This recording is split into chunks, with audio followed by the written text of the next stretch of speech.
Hi, I'm Bart Herbison with the Nashville Songwriters Association. I have been looking forward to this, man. It's one of the great ones of all time, everybody. This week, the story behind the song for the Tennessean and Tennessean.com, Crazy for You. Oh, Madonna. So, there's going to be a movie called Vision Quest. Yes. And by the way, I love that movie. Oh, good. I love that movie. Matthew Modine. I bet he still wishes he looked that way. It was a hell of a soundtrack. I ever looked that way. Lunatic Fringe. I mean, it was an amazing Lunatic soundtrack. Fringe was on it. There was a great Journey record on it that he sang running across. That was played when he ran across the bridge. And so you get a call. Yeah, I had been working in the picture business for a while. After Slow Hand was a hit, my publisher came to me, Chuck Hay at Warner's, and said, "What do you want? What do you want to do with this?" And I said, "I'd like to go into the picture business." And he went, "Great, great." So back then, I had to do. They would do the movie, and they would put out the movie, and they would give me the score afterwards, and I'd have to piece together the score and make a song out of it, and then see if somebody would cut it. It was really old school, but. The first chance I got to write a song for a movie was a breakdance movie called Body Rock, and it was a big dance hit. I got to go find that. Oh, yeah. I'll do anything for money. So I thought, okay, well, I had a hit out of that. Maybe I'll get some better calls, and so I got a call from Warner's Films. And they said, well, we got a movie for you. And I said, great. And he said, but it's a wrestling movie. So I went from breakdancing to wrestling. But I read the script, and I loved it. And I was working with a guy named John Lind at the time, who went on to, he'd had Boogie Wonderland as a hit before that, and then we were working together. Then he went on to do a lot of Vanessa Williams, Best for Last and Sweetest Thing. And so John I called John, and the picture company called John, and we were supposed to do it together. And so I read the script first and saw that the real plum shot was in a club. And so it's a guy supposed to be walking into a club, and he sees the girl who just slays him from across the room. And he's this wrestler kid who's trying to lose 35 pounds to wrestle a guy who is going to outweigh him by 40. Who, by the way, now is my tennis partner and acupuncturist in California. Really? The guy who carried the telephone pole. Oh, he's scary, man. What was his? I can't remember his name. Shoot. Well, he was... Shoot. I was scared even. I knew Matthew Modine had to win the match, but it scared me up until the minute he pinned him, man. Matthew's nose is bleeding, and the girls left him, and his daddy, and he'd never done a picture before, and he was this big iron worker guy who worked out all the time, and they made him lose about 25 pounds to do the picture, so he was ripped, and also so it would look vaguely like Matthew Modine could someday wrestle. The haircut and the eyes and his wrists looked like telephone poles. Oh God, yeah, and he looked like that, and so he lost it. They did principal photography. He went back to working iron, eating pasta, drinking beer. They called him about a month and a half later and said, we have to pick up some principal photography, and we're going to do it next week. He had to lose 20 pounds in a week. Wow. He ended up in the hospital doing it. But anyhow, so I got the call, and I went over to John's house, which was normally where we worked, and he had started a groove that surprised me. I was expecting something a little more R&B out of John. And he played me the beginnings of the the chorus, and I went, "Oh, really? Well, I loved it." So I would love to. The great thing about pictures is they kind of give you where you're supposed to be headed with a song. You don't have to make it up yourself. And in this particular case, it was a really well-crafted montage scene. So that was fortunate.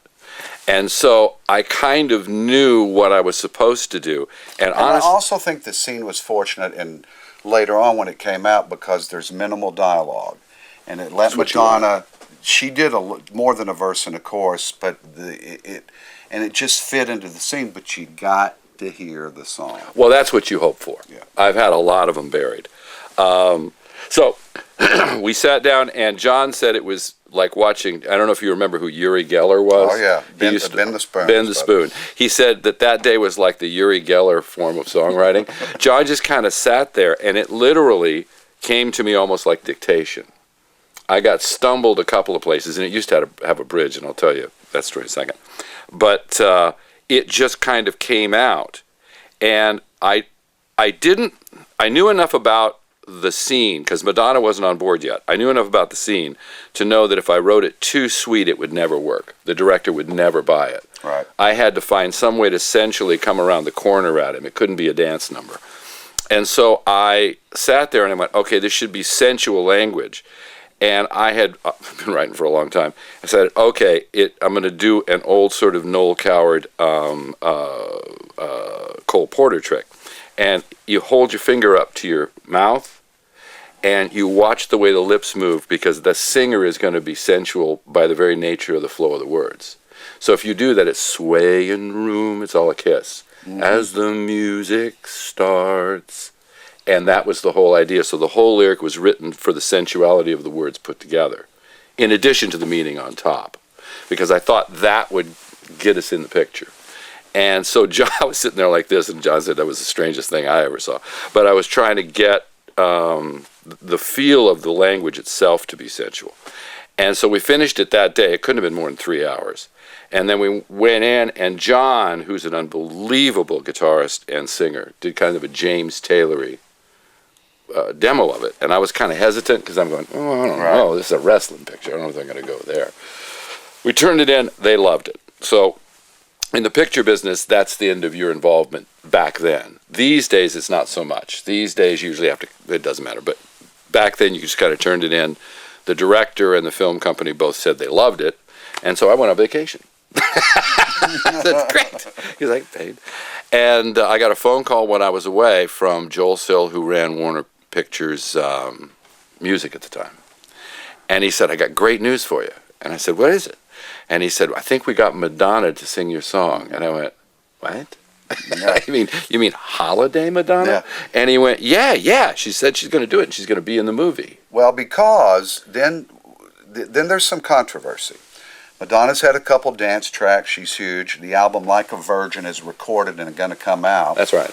What do we do with this as a single? She'd never done a ballad, and in my opinion, she's brilliant marketer. She's reinvented herself so many times, but stroke of luck by design, that ballad, I think, made her added decades to that career.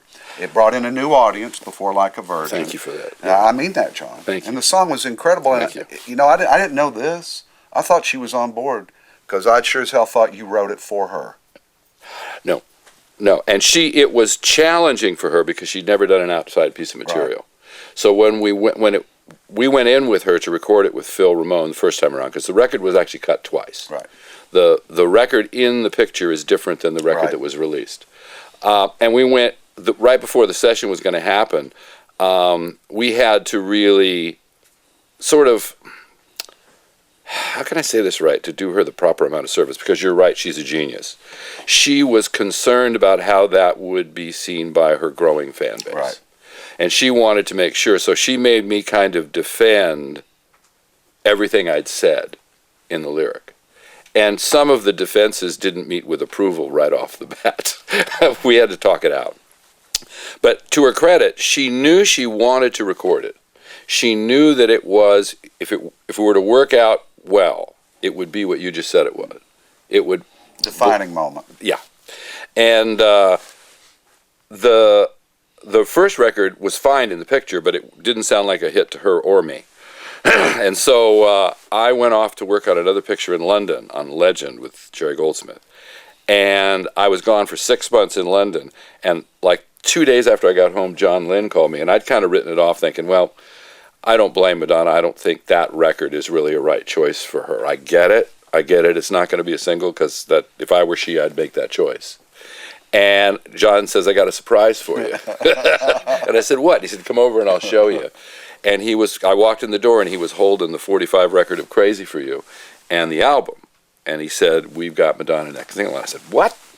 And he said, yeah, but wait till you hear it. Wait till you hear it. And so he played it for me. And somehow or other, and I wish I'd met the guy to thank him, a guy named Rob Mounsey in New York got a hold of it. And he kept the click track and the tempo. And he kept a lot of her vocal, if not all. But he went back and just wiped it all clean and started over. Right. So the whole thing, ba-da-da, bo-da-da-da, the oboe line was all him. And the deep drums, it's sonically great. So. Yeah. And that, ba, And to this day, it's a defining moment still in her show. It's where she changes the emotion in her shows when she still does it live. Really? Because I haven't seen her do it in ages. Yeah. Oh, she does it still. She does? And there's a moment where the whole thing gets quieter and she takes it down, and then the 1,000 dancers come back out in striptease outfits. Which I should go to the show to see anyway. So this week, the story behind the song, the incredible, multi-year in the New York, the Nashville Songwriters Hall of Fame. I could go on and on. One inspiring human being is Mr. John Bettis. Let's see if we can cripple through this.